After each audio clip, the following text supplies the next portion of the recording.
Washington, this is VOA News.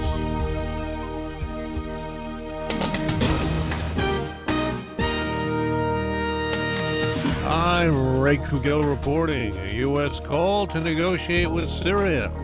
U.S. Secretary of State John Kerry says the United States will have to reach agreement with Syrian President Bashar al-Assad to enable a political transition of power and bring a stop to the 5-year-old civil war that's left thousands of dead.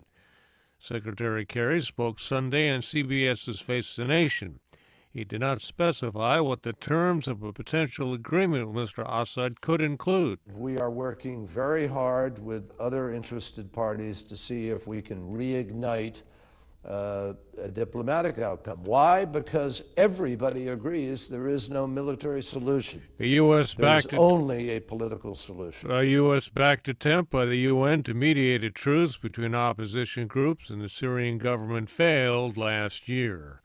With another round of nuclear talks to begin this week between Washington and Tehran, Secretary Kerry says the obstacles to an agreement are largely political rather than technical. America's top diplomat will meet in Switzerland with Iranian counterpart Mohammad Javad Zarif in the next round of talks on the future of Iran's nuclear program.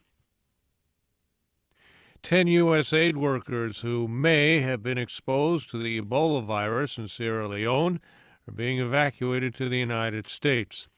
U.S. officials say the individuals will be housed near the University of Nebraska Medical Center, the National Institutes of Health in Maryland, or Emory University Hospital in Atlanta. 3 male British teenagers allegedly seeking to join Islamic State extremists in Syria have been arrested in London after being deported from Turkey. Scotland Yard police Sunday did not identify the 3 suspects, but said they were detained Friday in Istanbul. Turkish media reports say the trio, 217, another 19, were arrested after a flight from Barcelona. This is VOA News. Hundreds of thousands of Brazilians took to the streets in cities across the country Sunday, demanding the ouster of President Dilma Rousseff over government corruption. Much of the public anger toward President Rousseff stems from revelations of a kickback scheme at state-run oil company Petrobras, which prosecutors call the biggest corruption scheme ever uncovered in Brazil.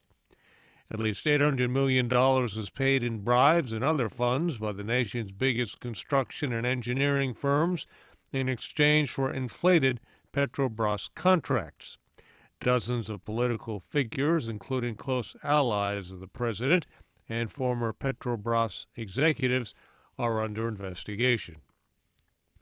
Sierra Leone President Ernest Bai Koroma says Vice President Samuel Samsumana should not fear for his life or feel threatened.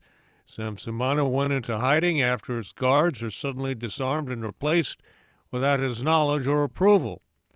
He earlier had been expelled from the ruling All People's Congress after being accused of fomenting violence and seeking to establish a new party. Samsumana is reported to have asked for asylum in the American embassy. 2 suicide bombings outside Christian churches in the eastern city of Lahore Sunday killed at least 15 people and wounded more than 70 others. A militant gang allied with the outlawed Pakistani Taliban is claiming responsibility.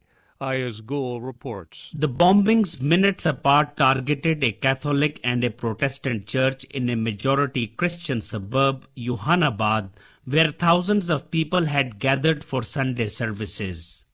Hospital officials say many of those wounded in the attack are in critical condition.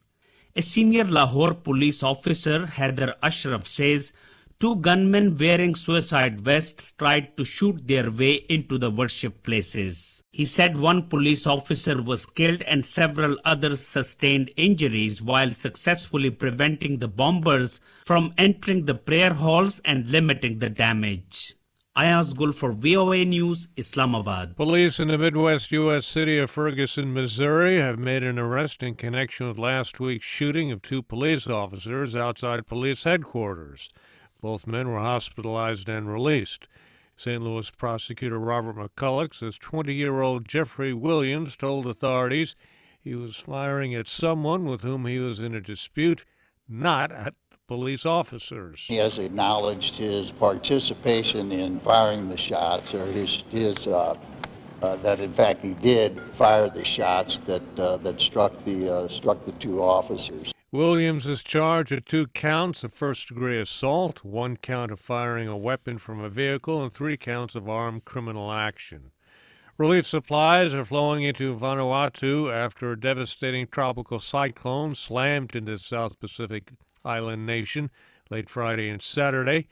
At least 8 deaths reported, the death toll expected to rise.